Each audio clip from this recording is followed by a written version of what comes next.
ইসলাম একটা dress code দিয়েছে, 4টা নিয়ম মেনে যদি নারীরা ড্রেস পরে যে কোনো ড্রেস পরতে পারবে, কবুল করে নিবে কে? মায়েরা খেয়াল করে শুনেন, আপনাদের ড্রেস কেমন হবে। নাম্বার 1, আপনার পুরো দেহটা ঢাকা থাকতে হবে। যে ড্রেস পরবেন, you should cover your whole body. শুধু হাতের এই 2 কবজি আর চেহারা খোলা রাখতে পারবেন, তবে চেহারা ঢেকে রাখা উত্তম। একজন মহিলা বোরকা পরছে কিন্তু চেহারা খোলা, তার হেজাব হয় নাই, পর্দা হয় নাই, এটা বলা যাবে। কিন্তু উত্তম হচ্ছে চেহারা ঢেকে রাখা, কারণ চেহারা সৌন্দর্যের রাজধানী।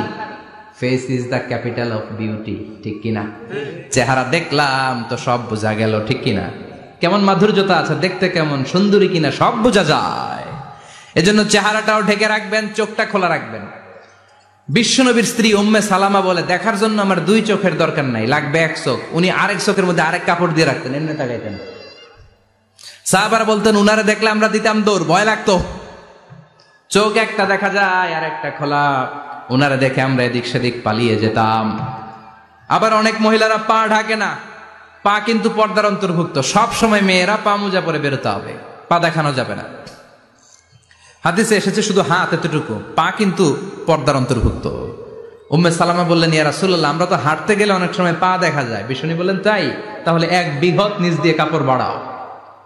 উম্মে সালামা বললেন, জোরে হাঁটলে তো তারপরও দেখা যাবে। বিষ্ণু বললেন, 1 হাত বাড়াও, ধুলাবালি সহ টানবা, তারপরও পায়ের 1 ইঞ্চি দেখানো যাবে। তাহলে ড্রেস কোডের প্রথম নিয়ম হচ্ছে পুরো দেহ ঢাকবেন। 2 নম্বরের নিয়ম, পোশাক ঢিলে ঢালা হবে না টাইট ফিটিং? আরো জোরে বলেন। আছি আমরা কোন জামানায়, লাজ শরম গেছে হারায়, পাতলা শাড়ির বাহার, পাখি ড্রেস লেহেঙ্গা, পোশাক দেখে নারীর লাজে মরে যাই। হায় হায়, আছি আমরা কোন জামানায়, লাজ শরম গেছে হারায়, ঠিক কিনা? লাজ শরমের বালাই নেই। ঢিলে ঢালা হবে, টাইট ফিটিং হতে পারবে না। মোটা কাপড়ের হবে, এরকম মোটা হবে, মোটা কাপড়, কিচ্ছু দেখা যায় না, বাইনোকুলার দিয়েও দেখা যাবে না। আবার ঢিলে ঢালা আছে না নাই?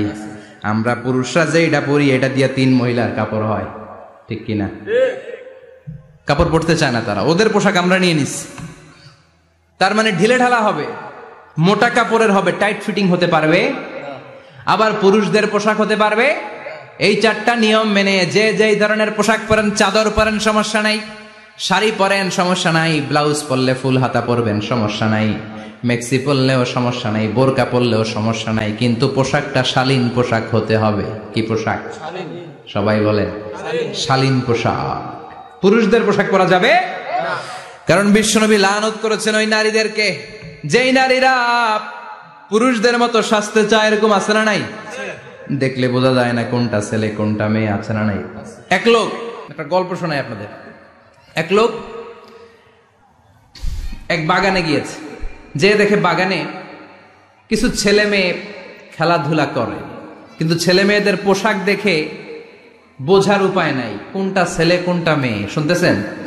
পোশাকের এমন দশা, কোনটা ছেলে কোনটা মেয়ে বোঝাই যায় না। আফসুস করে বলল, হায় রে, কেমন এদের মা বাবা, কেমন এদের আক্কেল, কি পোশাক তাদের পরিয়েছে, কোনটা ছেলে কোনটা মেয়ে বোঝাই যায় না। পাশে এক ভদ্রলোক বসা ছিল, রেগে মেগে আগুন, এই মিয়া সাবধানে কথা বলেন, জানেন এগুলো আমার সন্তান, আমার সন্তান এগুলো। লোক তো ভয় পেয়ে গেছে, তাই নাকি? ও তাহলে আপনি এদের বাবা? এবার লোকটা রেগে মেগে বলে, আমি আপনার কি চোখ নেই, আমি বাবা হইতে যাবো কেন, আমি তো এদের মা। তার মানে কোনটা ছেলে কোনটা মেয়ে যেমনি বোঝা যায় না, কোনটা বাবা কোনটা মা এটাও বোঝা যায় না। এরকম আছে না নাই? ছেলেরা পরবে ছেলেদের পোশাক, মেয়েরা পরবে মেয়েদের পোশাক। চিল্লায় বলেন ঠিক কিনা?